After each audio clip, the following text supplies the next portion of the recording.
ThatGreatBusinessShow.com is brought to you by De Facto Shaving Oil, the best anyone can get. Made in Ireland, sold worldwide.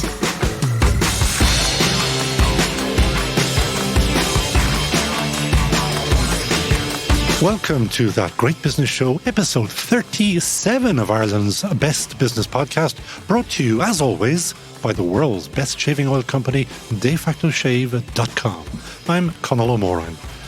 We have an even more positive Great Business Show this episode, as we hear that the rag trade says we're going to enjoy the roaring 20s again, post-lockdown, of course. We have lots and lots of positive news about the travel trade, and we may even hear of some of those lovely hacks or tips that TeamGBS so love. And I'm really looking forward to sticking the boot into Bitcoin. And don't worry, if you haven't got a breeze about it, because we're going to go from A to Z about Bitcoin and all the other dodgy cryptocurrencies that are flavour of the day in investment circles. We're here to expose the emperor's new clothes. And of course, there will be no jargon, just good information. Remember, if you want to join TeamGBS, the door is always wide open. Tell us about your great business on LinkedIn. Our numbers have gone up again since last week. And if SMEs are your target, why not advertise with us? We are open for business just like you. And our weekly ask is that you mind our planet. It's official. You are not allowed to put shaving foam cans into the green bin. So they're all sent to landfill. Switching from shaving foam to De Facto, the world's best shaving oil, is beyond simple. Good for you, good for your pocket, and good for the planet. DeFactoShave.com. That Great Business Show. Do not skip this piece just because it's about Bitcoin, because you'd have to love the person who wrote this in a recent investment note. He said, "Let me be clear from the outset that there is a very good reason why the topic of Bitcoin, or any cryptocurrency for that matter, has, to this point, never been discussed, commented on, or featured in any way in this column, and that is because, if I'm being totally honest, I really don't have a clue what exactly it is. And when it comes to investing, as Peter Lynch of Fidelity Investments famously said, you need to know what you own and know why you own it. That's not to say I know nothing about blockchain technology. This is the same person writing, which I think will be hugely beneficial in many areas. But buying into any cryptocurrency when you don't really know what it is, or feels more like an analysis of the 210 race at Chepstow using the colour of the jockey's silks. But given the price movements in cryptocurrency, particularly in the past few weeks, it seems incumbent on me to break my silence." So wrote my old buddy and a regular on my previous radio show, Aidan Donnelly, head of Equities at Davy. He's got a big job. Similarly, I have never written or commented about Bitcoin because I think it's a whole heap of hooey. So we are both joyfully going to give it both barrels. Aidan Donnelly, welcome to That Great Business Show. Well, we're either both right or both wrong. Time will tell, but let's have a chat anyway. Between us, I think we have about 100 years in the investment business, so we might split 2/3, 1/3 in your favour. That's all I'm going to say. Bitcoin, from the very basics. What is it? Well, let's take a step back, okay? Let's take a step a little bit back and think about what I said in the piece about blockchain technology, because unfortunately, as far as I see it, people tend to confuse the two things all the time. And automatically, when they're talking about blockchain, they say, and Bitcoin or crypto or Ethereum or all of these other things. So at its very simplest, blockchain is a digital ledger like we used to do in accounting when you had your big ledgers. And it's a digital ledger that is basically cast in stone. So nobody can ever change it. It can be updated, but it automatically keeps a log of everything that has happened all the way along in a process. So why is that of use? Well, hang on a second now. Can it be hacked? Very difficult. But not impossible. It's not impossible. So therefore, that's one small dent Yeah, one small dent. I would say to you, but if you think about its uses outside of Bitcoin and all that, where would it be useful, right? So you want to have a digital ledger that it cannot be amended and for the most part is just constantly updated and things like that, and is always an exact record of what has happened. So think about areas like food safety, where you want to be able to track a piece of food from the farm to the fork. Think about if you are building a jet airline and you want to basically have a complete record of every single nut and bolt that went into that plane, you have it and it can't be changed. And then therefore everybody knows. So there's lots of things when you think about it that this the technology... property register is where I like it. Forever and a day we will have our property registered and there will be no changing. Your health records will also be on blockchain. Yeah, they will. I think they will eventually, but I think that's going to be a harder one to do. But another area that I have actually seen it being applied to is there's a private company out there called AidTech, and they use blockchain technology as part of a thing called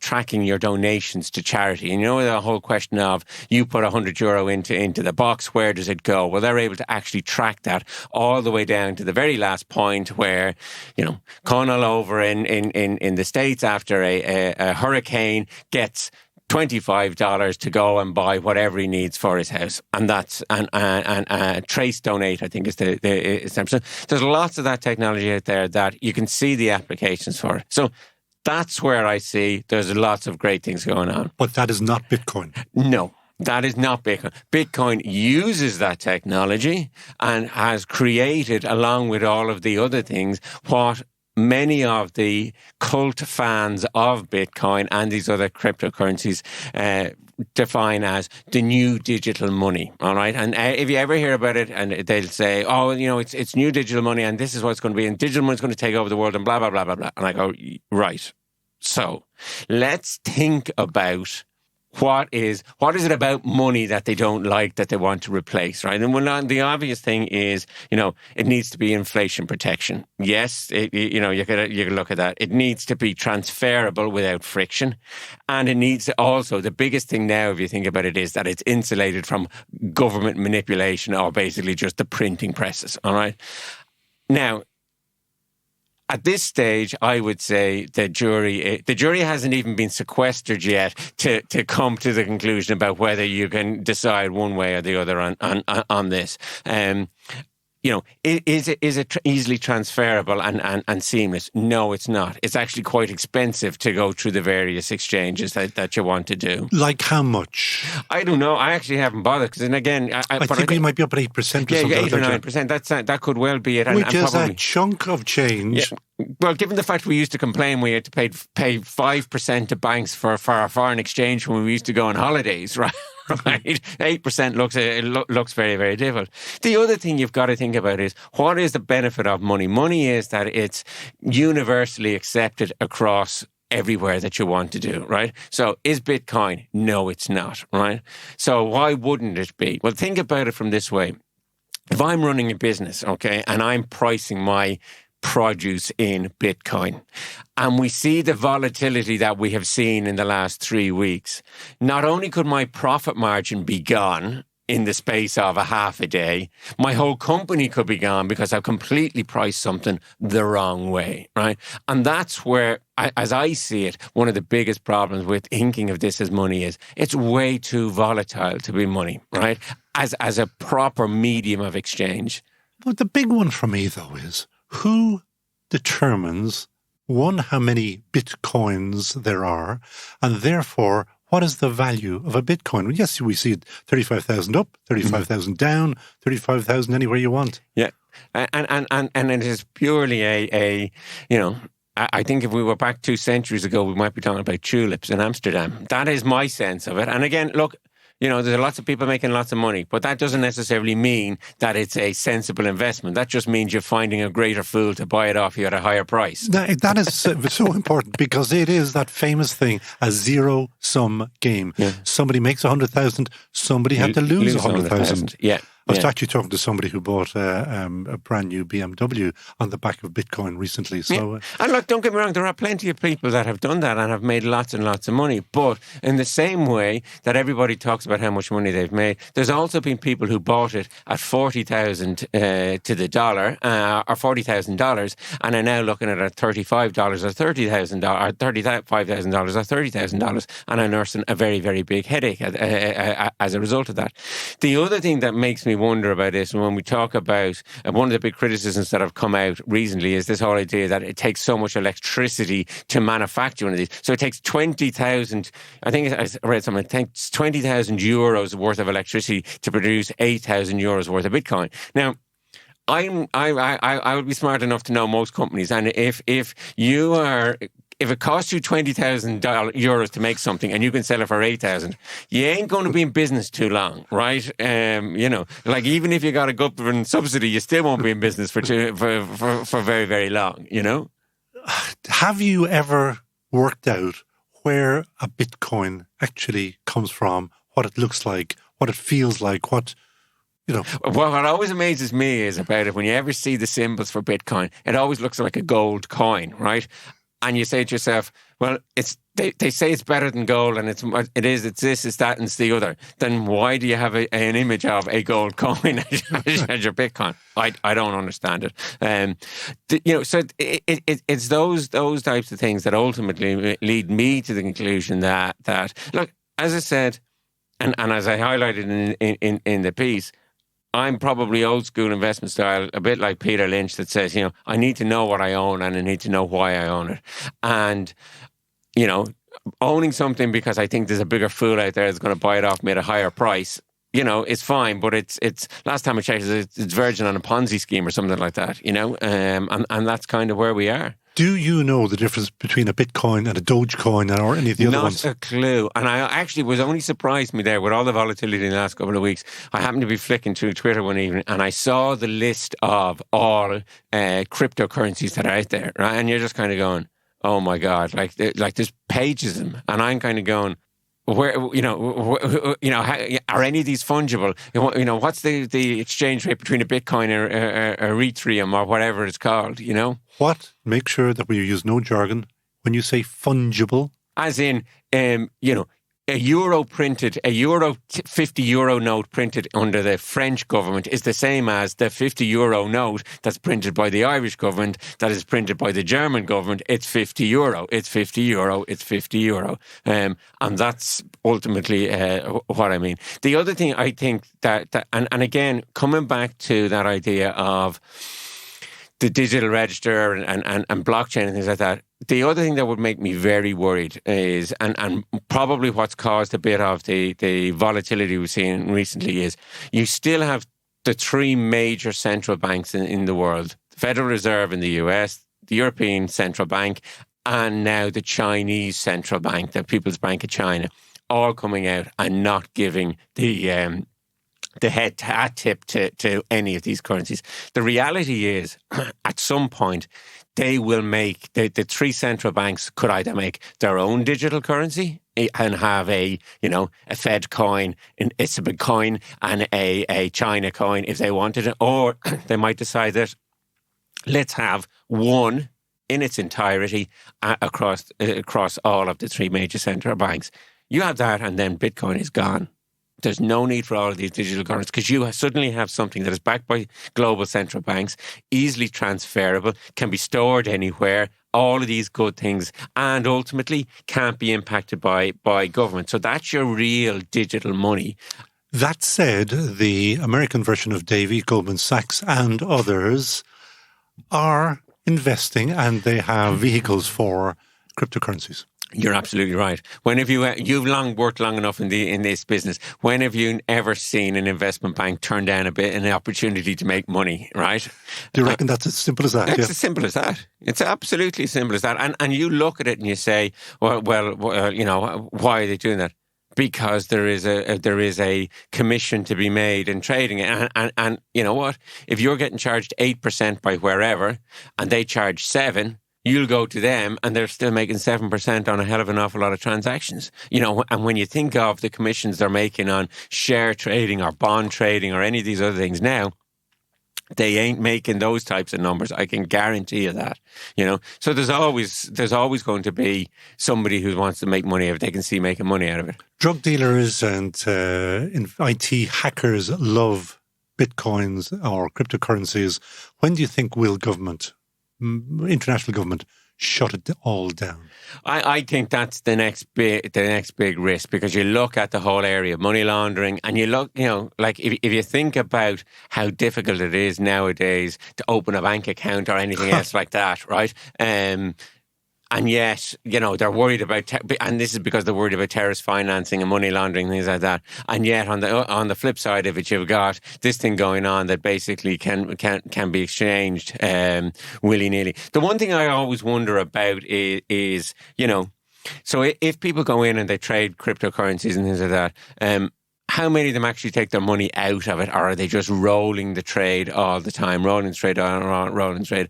And you and I have both been around long enough to see how bull markets end, and can end very, very nastily, right? And you ultimately, again, the other thing too is I would say to you is you want to make sure that if you are in that type of a situation, who's holding your bitcoins? Because you're not holding your bitcoins. But does anybody know? No. Whereas if I buy some shares in a company, right, I've got a custodian, be it a Northern Trust or a Bank of New York or any of these big. I know exactly where my investment assets are held. There's a further twist to it as well. When you go to buy a Bitcoin or whatever, you have to pass over, I presume, old-fashioned dollars or old-fashioned euro. Yeah. So somebody is having a laugh. Yeah. And look, you know what? It can go, and the whole idea is that the world can stay irrational longer than you can stay solvent. It can be that way. We could be talking about this in another year, 2 years' time. But it will ultimately end. And if you're playing this game, so long as you know that that's the game you're playing, well, knock yourself out. But, I wouldn't fancy making, long-term investments based on the hope that there's somebody out there going to buy something that you don't really quite know what it is off you at some point in the future at some price that's higher than what you bought it off the last person who sold it to you, and so on and so forth. And there's no transparency. So you have no idea where the money has gone to or where it's coming from. At least with the US dollar, when if you turn over the back of the dollar, they have the famous sign that says "In God We Trust." You're buying Bitcoin. I don't know who you're trusting, but it ain't God. Aidan, you're not a fan.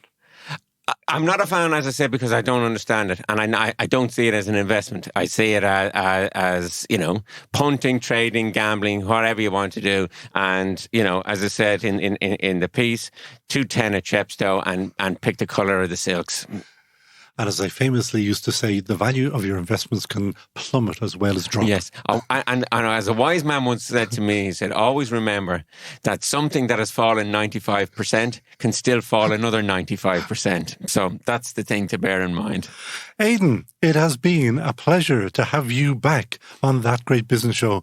Or when I say back, to be back talking to you like this, because you always amuse me. That is Aidan Donnelly of Davy. Thank you so much for joining us on That Great Business Show.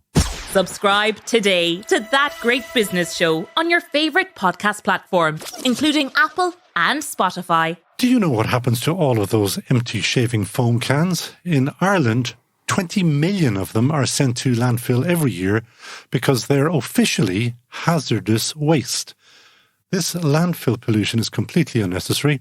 One bottle of de facto shaving oil is the same as 10 cans of shaving foam. So switching from foam to the world's best shaving oil is the simplest thing you could do to help keep our planet clean. defactoshave.com, saving the planet one shave at a time. Conall at That Great Business Show. Now, we ask the big business questions on That Great Business Show, like, what'll we be wearing when lockdown is forgotten and we're back to business in person, in meetings, and at business events? Will we dress for the roaring 20s? Or should we keep a good grip on our trainers? at TeamGBS HQ, we agreed that only one woman would have the answer, and that woman is the Doyenne of Irish fashion, Belfast woman Helen McAlinden, who has been in business under her own name for 2 decades, as well as collaborating with other great Irish businesses, including Foxford Woolen Mills in Mayo and Finline Furniture in Laois. Helen McAlinden, you are very welcome to That Great Business Show. My pleasure to be here, and thank you very much for inviting me. We only invited you because of that lovely voice. You're the only person who thinks my Belfast whinge is nice. No, because Alison, our sound up, thinks it's lovely as well. So there you go. So that's 2. We've doubled up. I've got 2.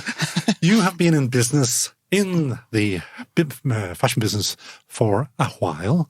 So you know absolutely everything. Answer the question, what is it looking like post-July 19 or whenever the hell we're allowed to go out and enjoy ourselves again? Well, I think it's looking pretty optimistic because I think people do want to get out. I think they have some money to spend. And I, for one, am hoping to entice them to spend some on HMAC. You better tell people where they can buy your gorgeous clothes. We will be delighted to welcome people into my own boutique in South William Street if they can fight the milieu of crowds getting in We'll there. get on to that in a second because I do want to talk to you. You're pretty vexed about that. Yeah, a little annoyed about that. And where else can they find you? And also, we have a very good department in Arnott's in Henry Street. So we'll be, and of course, online. And we have a lovely relationship with Arnott's because we had them in for their Pitch 21 event, and they were telling me that they get 6 million shoppers a year, 1 million of them at Christmas. Well, Arnott's are a fantastic outfit. They've been around for a while, and now, of course, they're part of the whole Arnott's, Brown Thomas's, Selvages group. But we trade very well in Arnott's. We love the fact that they don't only carry my line, but also a lot of other Irish designers, some young Irish design. But also, I think they just have a generally really eclectic and very wide fashion offer. So it's a great store. I shop there for clothes, for cosmetics and for furniture. So what have you been doing since lockdown? Strangely, I've been busy. Explain. I've been trying to design for seasons that I'm not sure are ever going to happen. We went into lockdown, as we all remember, in March last year. We had just launched Spring 20, that lost and forgotten season. So immediately we had to sort of try and rejig our offer, think, what can we do with all this stock? What are we going to do for winter? At that stage, we'd already committed to winter. So we had to anticipate. Of course, then we thought we would be out of lockdown by July, September 20. No.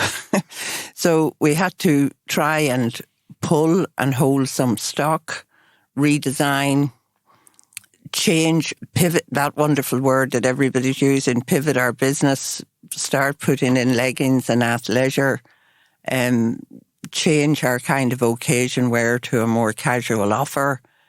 Then we had the challenge of trying to source fabrics, which is the sort of major fulcrum of whether our collections are good enough, is by our choices in fabric. And normally that's about going to meet your suppliers, going to trade fairs, touching and feeling the fabrics.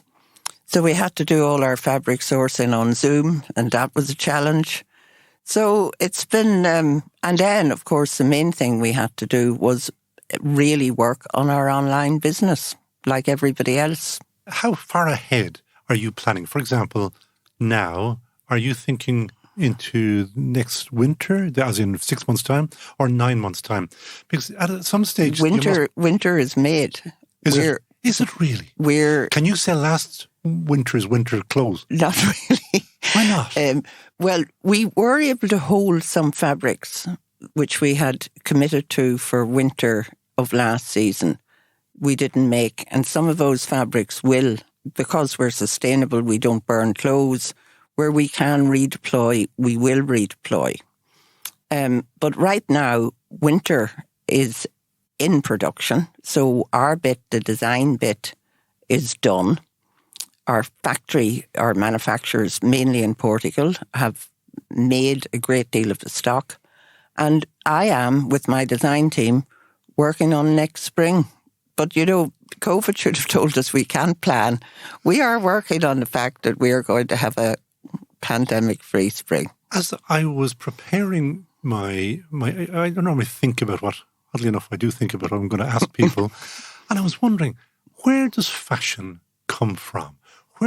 What determines, for example, the roaring 20s that people are anticipating might mean big flouncy dresses? Who determines where fashion, and it is worldwide, where it comes from or goes? I'm not an anthropologist. If I was, perhaps I could answer that question more accurately. I think fashion comes from the top down and the bottom up, from the street up, and from trends and what the major couture houses are doing. And perhaps that's happening less. And now, of course, it's, social media. We all know what's happening everywhere and we know exactly when it's happening. But I don't think algorithms are important, but, I think sometimes it has to be about something more than that, a feeling, which I don't know how you pick that feeling up. It's about listening to music, looking at movies. Something in the air. That is what I want to get to, because I'm just wondering, as I came here, I said, who determines length of skirt, width of trousers, colours, oranges or blues, whatever is the fashion? I mean, there is a huge industry of forecasters who work in fashion forecasting. Textile companies get forecasts of what the colour trends are going to be. Paint forecasters, everybody. But I don't know that really... Do we use forecasters? Never. But you're looking at everything online, magazines... Everything. Yeah. Social media, online. And, celebrities influence fashion. If, somebody wears something who is really in the public eye all the time, it has an effect. Last year, I might have said, or 2 years ago, I might have said what Meghan Markle wears is important. I don't think we're going to be too influenced by that anymore. Who's your big influence? My influences change. I don't know who I really look. I would look at very interesting brands who you may or may not know. There is, for instance, a really interesting and directional brand in America called The Row, which is owned by the Olsen sisters, who were, in the media. And I think it is fairly directional. And I just think you have to take a very wide view. And it's also about what's happening in society. I mean, we are all wearing our trainers. I have got out of leggings and a tracksuit for the first time this week in 6 months. But I think there is an appetite now to dress up. But I think how we're going to dress up will be a little different. Go on, explain. What are you thinking? What's your big thought? I think everybody has got used to wearing very comfortable clothes. I won't say that we only dress from the top up because of Zoom, but I do think that comfort has become important. But I think this will be balanced by the need to dress up, but we might dress and still wear our trainers. So don't throw out the trainers anytime yet. But the Roaring Twenties is going to be a phenomenon, you say? Well, I think after, the terrible pandemic of the Spanish flu and the First World War, people felt the need to party. And I think that will happen over the next few years. But it is really interesting if you really examine the Roaring Twenties, because actually it was about a total change in style and fashion.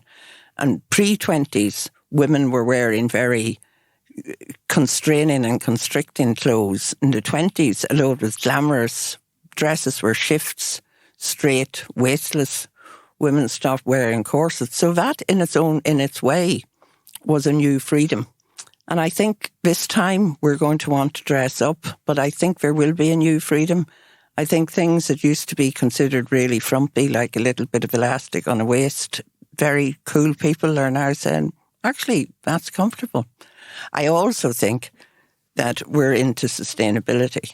And we have to be very careful, not only with our manufacturing choices, but with our fabric choices. People don't want polyester or anything oil-based. They want cottons and linen and sustainable fabric. So I think there's going to be a big move in that direction. And I also think while we want to be glamorous and be ready for parties, we want clothes that function.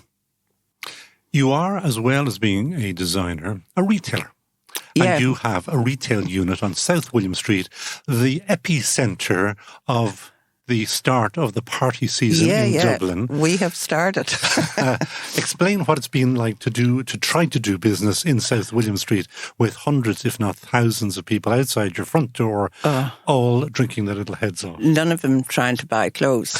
Well, that's a bad start. I think last weekend, I don't want to be one of the people who moan about people out enjoying themselves. I think we all need to get out. But I think we do need public spaces to get out into. And I think one of the things that's been very difficult and which annoyed retailers like myself in South William Street, we have had a terrible 15 months. We've been closed, we've been opened, we've been closed, but generally we've been closed. And we've all made an effort to redo our shop fronts, make everything look nice, plant a few flowers and clean the place up. And suddenly we come in on Monday morning and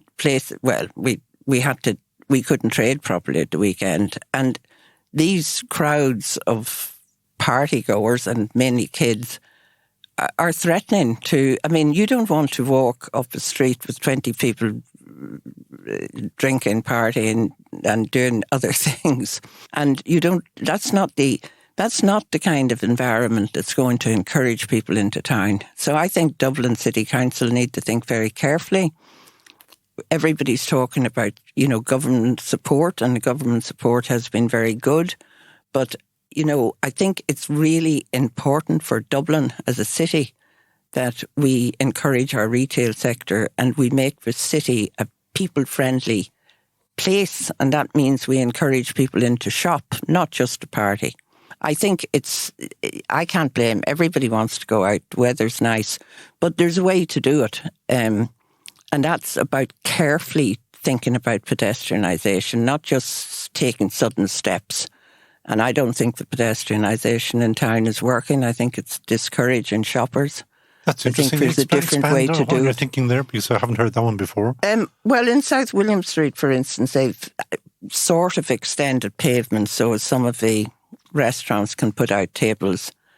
They've narrowed the street and they've now made it one way apart from people coming out of Brian Thomas's car park. So it's neither one thing nor the other. And it has been very disruptive. If people do want to shop and bring cars in, they just don't know how to do it.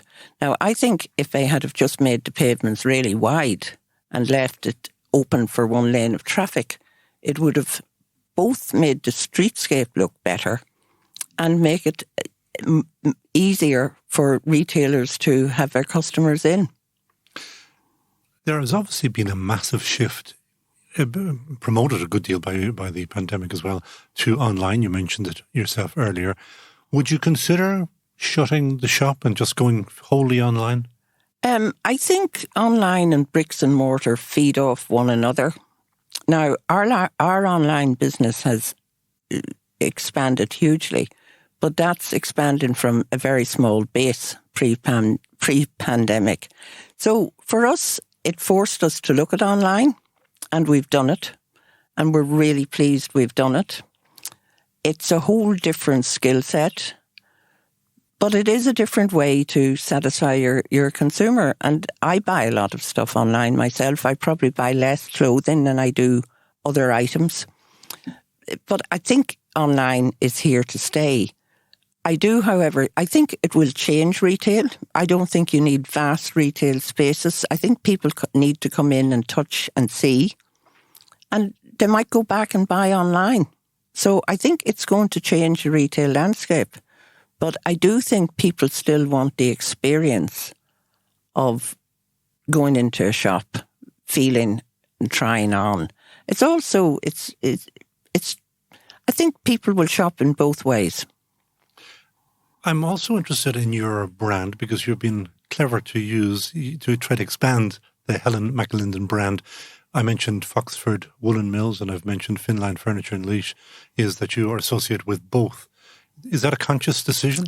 Sometimes I get bored with clothes. Is it that simple? Sometimes it is that simple.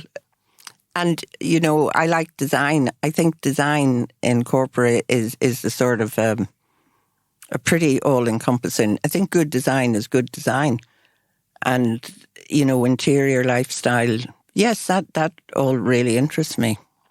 So is that the future for Helen McAlinden? I think clothes aren't finished yet.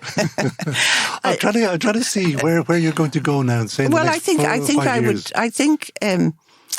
there is a real thing about lifestyle, and I think that incorporates how we live, how we eat, how we dress, and how we furnish our homes. And I'm interested in all those things. Helen, have you got something up your sleeve that I'm not aware of? I'm not telling you anything now. I know you're not telling me that. That's why I'm asking. But I can see, what the listeners cannot see is there's a wry smile on your face. I have an idea that you have something It's just planned. a very nice sunny day. Okay, last question. You have been warned. Who would you hire in a heartbeat? Well, I had to think very carefully about that because I have made some pretty good decisions in hiring people, and I have a fantastic team, both in the girls who work on the shop floor in retail and my design and office team. We're a small but close-knit team. I've also made a few bad mistakes. Who would I hire? I think now we need a disruptor. So I thought at first of celebrities, fashion influencers, and then I came up with somebody completely different. And I've read a lot recently about Liam Casey, who I used to know when he worked years ago for Morain and in Grafton Street. And Liam has recently done things, been involved with Irish companies like Gym and Coffee, which is a sportswear company. And I think if I was going to hire someone now, I need somebody to bring in a completely different set of skills than I have myself. So I would look at a business entrepreneur like Liam, who has lots of international access. And I think that's a kind of disruptive and visionary thing that we need. Sometimes I think fashion can be too insular and just looks within itself. So I would look at someone like Liam. That's a very interesting call because that sounds to me like you know who is going to partner you in this massive expansion that you're going to go through. No, please don't jump to any conclusions like that. Helen McAlinden, as always, it's a real pleasure to chat to you and continued success, and I hope they do clean up South William Street for you. I really hope so, and it's been a pleasure to talk to you. Thanks so much, Colin. You're listening to That Great Business Show. ThatGreatBusinessShow.com. Do the right thing. Ditch dirty, polluting, non-recyclable shaving foam. Switch to defactoshave.com. The only shaving product you need. One nail varnish sized bottle lasts a year. Great for your skin, your pocket, and your planet. Backing great women-led businesses on every show. That Great Business Show. My next guest has been to the fore of the travel industry for over 20 years. And last year, in the middle of the pandemic, when we didn't know what was going to become of us all, the opportunity arose to take over the Irish Travel Trade Network. That includes a great daily newsletter email that I signed up to without knowing anything about who was behind it. That in itself seemed to be a great reason to have a chat with the relatively new MD at IITN, Sharon Jordan. Welcome to That Great Business Show, Sharon. Oh, thank you for having me. Here's the pun. I did warn her. You could have had a shoe-in into the family business. I could have. Explain.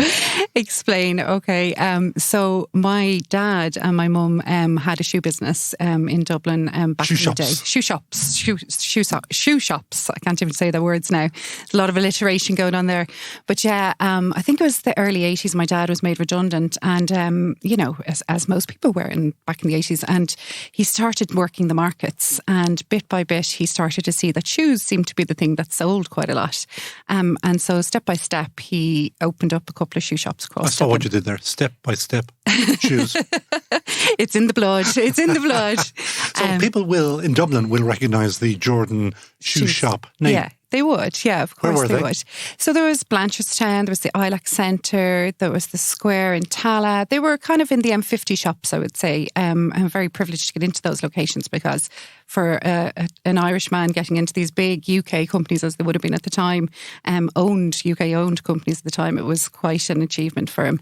But I never actually worked in the shops. You turned your heel. I did turn my heel on it. And ironically, my brother worked for him, but it was just never for me. I just didn't want to work for my dad. And that was just the bottom line. We won't go there because he will, I hope, listen to this. Yeah. So you actually decided to go into the travel industry. I did. You have worked right across, up and down and down and out. Yeah, absolutely. So I talked myself into my first job in the travel industry. Absolutely walked into a company and I walked in every week looking for a job, basically. I was in college at the time and it was the first degree in tourism that existed in Ireland.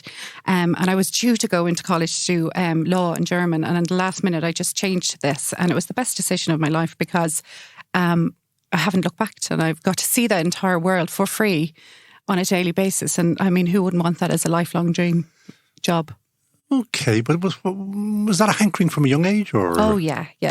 I was very lucky. I remember the first time we got brought overseas, it was to Disney World in Orlando, no less. You know, were spoiled rotten, you know. Up until that point, it was Wexford in the camper van, but all of a sudden we're in Disney World in Orlando.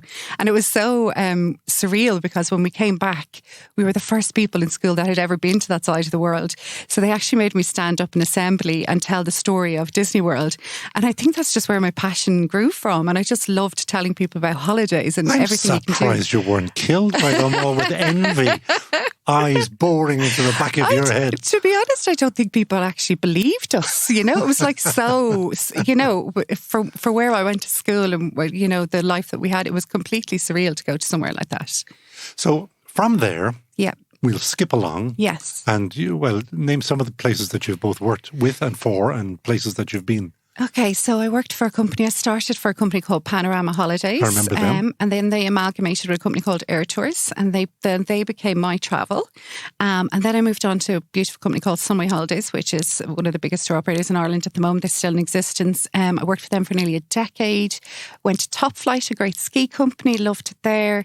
And where did I go for there? Then I went back to Sunway, actually. I went back to Sunway for a little while. And then eventually I got headhunted to join a company called the Travel Corporation.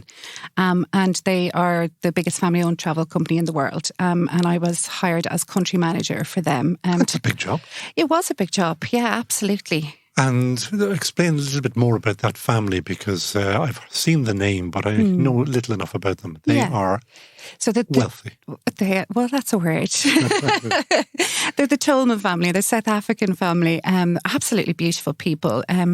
Strong protectiveness of the travel industry. I mean, they're big into sustainability. They own some of the top companies in the world, one of them being the Red Carnation Hotels, which is part of Ashford Castle. And their new one in Dublin that's going to open in 2022 on Hatch Street. They bought the Jesuit building there. That's going to be a lovely 5-star. Wonderful family. I mean, I absolutely adored working for them. And am I right? They own a train or the train? Do they? They own river cruises. Is it the cruises you're thinking of? I thought that they have. Do they have a train service around Ireland? Exceptionally luxurious. That's Belmont. That's a different company. Okay. But Belmont stops in Ashford Castle, yeah. So there would be a big connection there. You're just trying to dig me out of it. I made a mistake. So there you are in the middle of a pandemic. Yeah. And something pops up into your view. Yeah.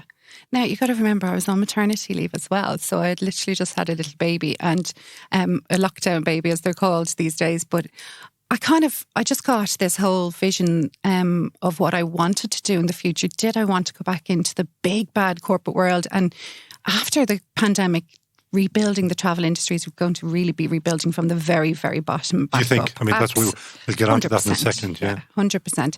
And this opportunity presented itself to me and I grabbed it with both arms. And while some people say I'm very brave. I think I might have been a little bit stupid and a little bit brave mixed together in a big pot. But, I haven't looked back, and I'm just, living every day and enjoying every day as much as I can. And you better explain what the business is. Okay, so it's the Irish Travel Trade Network. So it was in existence about 50 years before I bought it. And what it does is it has the National Travel Awards. So we have an award ceremony every year, but it also is a daily website, a newsletter. But that's the one I get. That's the one you get, absolutely. Because I'm eternally just curious as to what's going on. And I look at that for ideas for the podcast as well. Well, it's very good. It is very good. And I'm very fortunate to have some really good writers and journalists that have joined the team since I took it over. And I've just, really locked down the growth pattern I want to have with it. In terms of when I bought it, it was a magazine, but the future of printed paper is not in magazines, it's online platforms. I know a lot of your listeners might disagree with that, but that's my personal opinion. I don't think so. I think it is the future online, yeah. Yeah, the writing's on the wall there, I think. So what are you going to do with the publication? What's your kind of big ambition? So when I started, I was kind of very nervous. Obviously, we're looking at least another year before we come out of this. So I start looking at what's going on in the market in Ireland. And it really is the word staycation repeatedly came up. And so eventually I said, right, we'll start writing about Ireland on the site, but instead of just overseas holidays and trips abroad and all the kind of news that's in the world of airlines and cruises and everything that's going on. But what was happening was when we wrote about Ireland, we lost readers and we lost people unsubscribed. That's one of the things about digital. Yeah. You can actually see it happen on an hourly basis. Exactly. Yeah. So I started to get really worried. Then I was like, oh God, I've really taken a punt on this little business. So what I started to think about doing was, I'll put a tab up on the top with just Ireland content. And then I started thinking, I was like, do you know what, actually I'm going to just launch an Ireland ITTN site. So I did. So I developed a site and we now have a whole separate site called ITTN Ireland. Maybe that's the one I'm on. I can't remember now. Well, ITTN is all overseas stuff. So that'd be about like Emirates and, all the airlines, Aer Lingus, everything like that. And then ITTN Ireland is purely just about Ireland. And I was very lucky to have Joan Scales join the team. Joan Scales, a writer from Ex-Irish Times. Yes, Ex-Irish Times. So she's now editing that for me. So it's wonderful. And then I have Fionn Davenport editing the Outbound site. So I'm News Talk. Ex-News Talk, yes. Ex-News Talk, yeah. So we've got some really key people that are so experienced in the industry talking and really informing people about what's going on. If you want to know what's going on, this is the place to go. And I presume a general reader should be looking at it because, what's going down, what's happening. In fact, I had something yesterday. Somebody was asking me about where will I find the great deals for Ireland. Yeah. Will I find them on ittn.ie? So you'd find them on ittnireland.ie. Okay. So, and that's in there. So what we do is every day we put up a new special offer that has availability because that's the important thing at the moment. And there's just no rooms in hotels this summer. So now, let's get into the business because you just said to me it's going to be from the bottom up or from the ground up. Yeah. And then in the next paragraph, you're telling me that they're booked out. Which is it? See, they're booked out at high season. I was very fortunate to stay in the Intercontinental Hotel last night and their opening night of reopening since Christmas. And I'd say there was 10 people in the entire hotel. But yet this Friday, they were telling me they had 200. Right. So, bank holiday weekend, of course you're going to have 200 and you're going to be at close to capacity. But every other day of the week is going to be a hard sell. I was talking to someone the other day, a hotel group, and they were saying they're at 17% capacity. 17. 17. I mean, and that that's is at the moment into the future, not just if they're books for the next few months. Dublin hotels in particular are going to suffer because you only take city breaks in Dublin. They tend to be at weekends. You're not going to really have a family of four dragging the kids up to Dublin for a week in the city. Now you might, but sure? I think I'd be heading to East Cork or West Cork, I should say, or down to somewhere along the coast. You will, but then West Cork comes to Dublin. West Cork don't leave West Cork, you silly. That's absolutely true. It's so beautiful. It's so beautiful. Why would you? Yeah, exactly. So how can the industry do? How can it dig itself out of this big hole? Yeah, it's a big hole. I think the only way we're going to do it is by getting back travelling, whether that's overseas or in Ireland. I mean, we're just going to have to get bums back on seats in the planes and people back in beds. We'll talk about Ireland first of all. Yeah, okay. Like, if the deals are there, people respond instantly to deals and they'll take a day off work, 2 days off work. They'll have, romantic 2 days off down in Dublin or in the Intercontinental or down in West Cork and Dunmore House in Clonakilty somewhere. Yeah, somewhere like that. But and that's fine for June, July and August. No. In the middle of November, why not? It's not going to. You're never going to get the Irish market filling beds at that level, the required level. Post-COVID, or Ireland has never staycation. We are not a nation. We go abroad. The odd few of us would go for a little romantic weekends away, but you're never going to have the population of Ireland filling the beds in the off-season in hotels. It's just not going to happen. It doesn't matter if you're giving beds away for €59. You're still not going to be able to fill them. We need the international market back. Okay, so if the international market does come back, there is now the other problem, and I'm not sure which comes first, absence of employees, workers. Yeah, we did a big report on this 2 weeks ago, actually. Joan did a fabulous piece on it.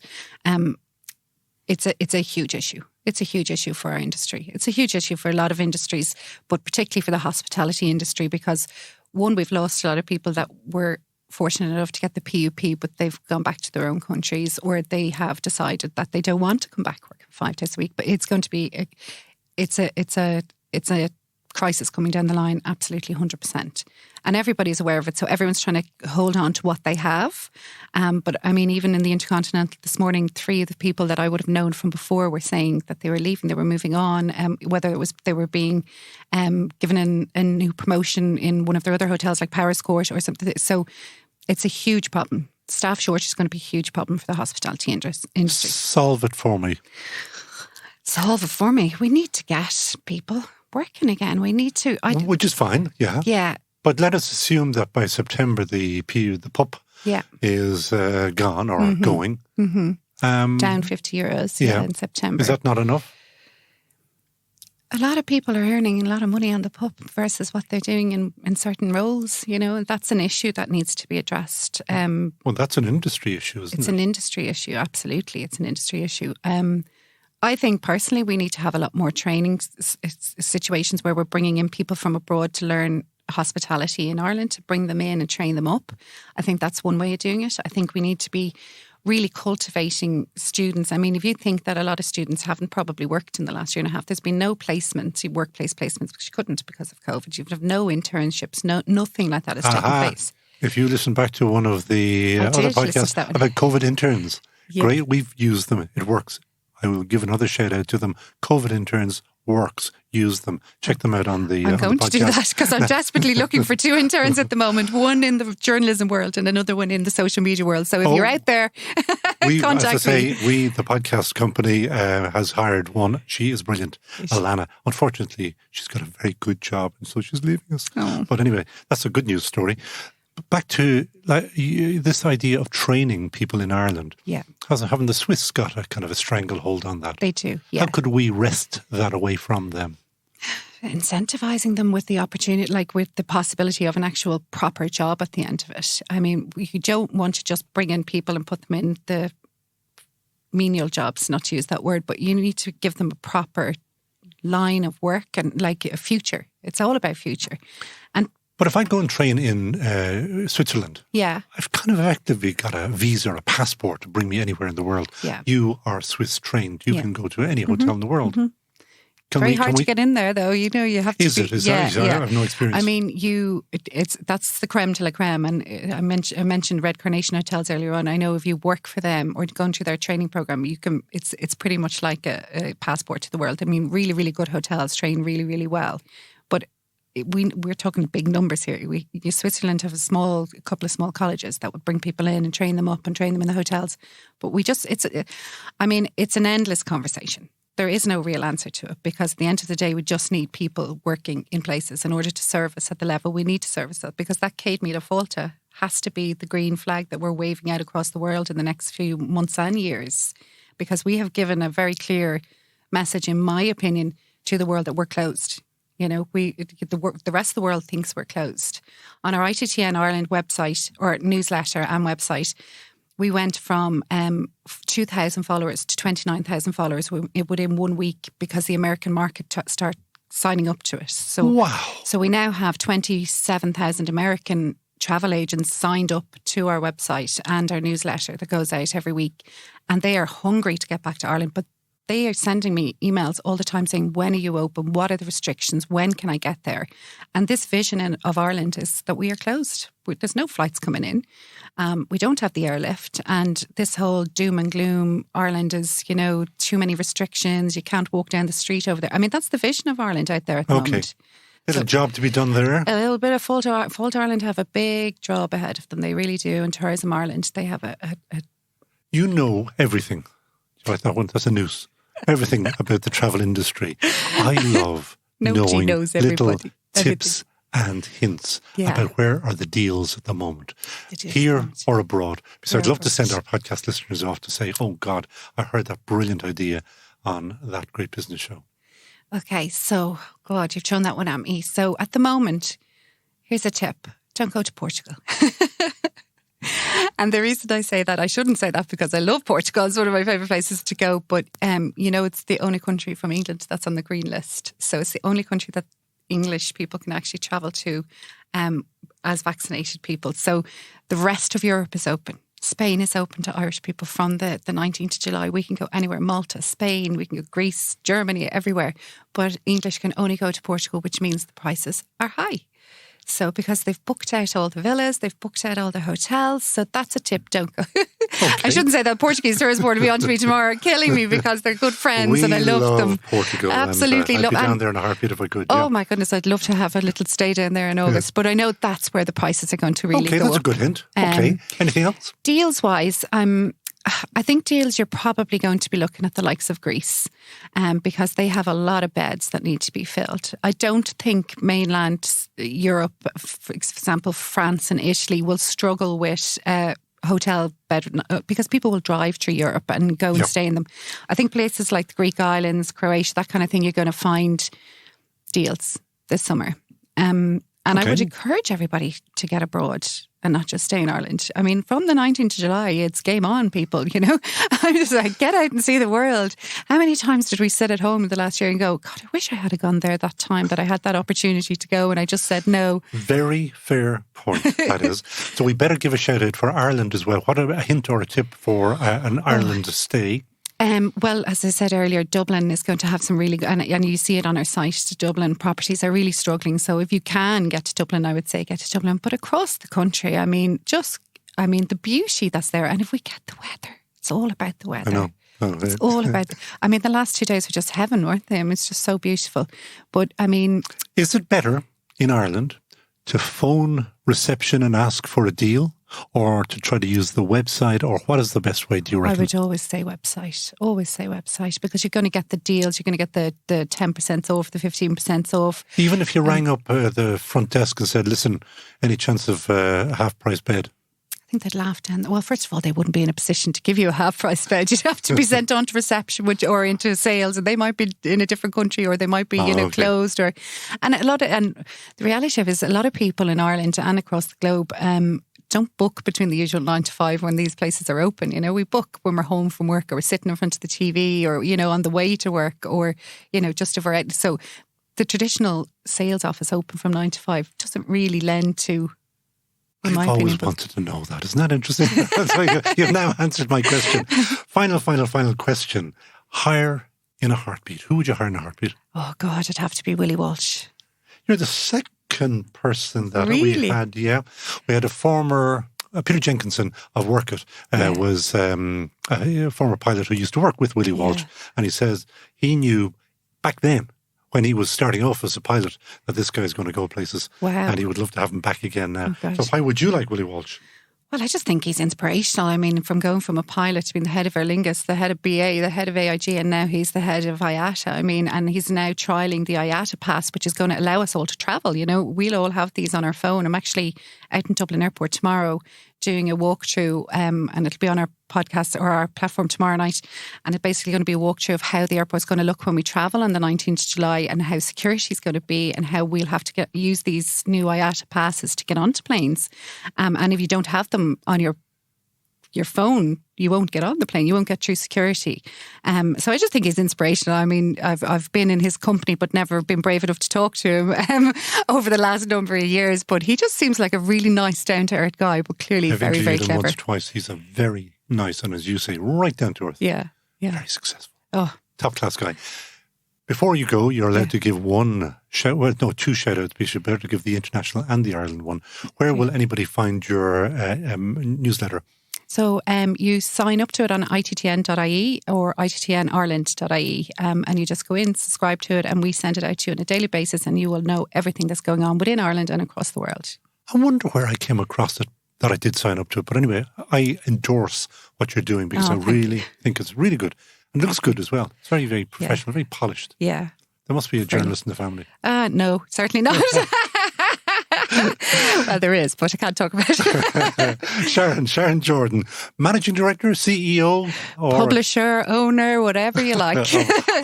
iitn.ie or iitn Ireland. ittnireland.ie and ittn.ie. Yes, that's it. Thank you. Sharon, thank you so much. Thank you. And that's it from That Great Business Show on this, our 37th episode. As always, my thanks to the team here at Dublin South FM Podcast Studios. The awesome Alison O'Dwyer was on sound. The zings and stings are dropped in by Peter Rice later on, helping us make us officially the best-sounding podcast in the world. And a special Gurav Mahagat to Valerie O'Reilly of Unicorn PR for recommending Sharon Jordan to us. And remember, if you're a PR and want your clients to feature on That Great Business Show, just contact us on producer@thatgreatbusinessshow.com. And what's more, you don't even need to be a PR to do that. You'll find all you need to know about what we're looking for on our website when you click on the Share Your Story button. We're in business, so if you're in business, why not tell others about it by advertising on the only business podcast that does business differently. That's us. Please also do tell all of your friends about That Great Business Show. You wouldn't want them to miss out now, would you? And finally, my thanks to our sponsor, DeFactoShave.com, the world's best shaving oil. Try it for a week, and like me, you will be a forever convert. So from me, Conall Morain, until next week, Slán Tamil.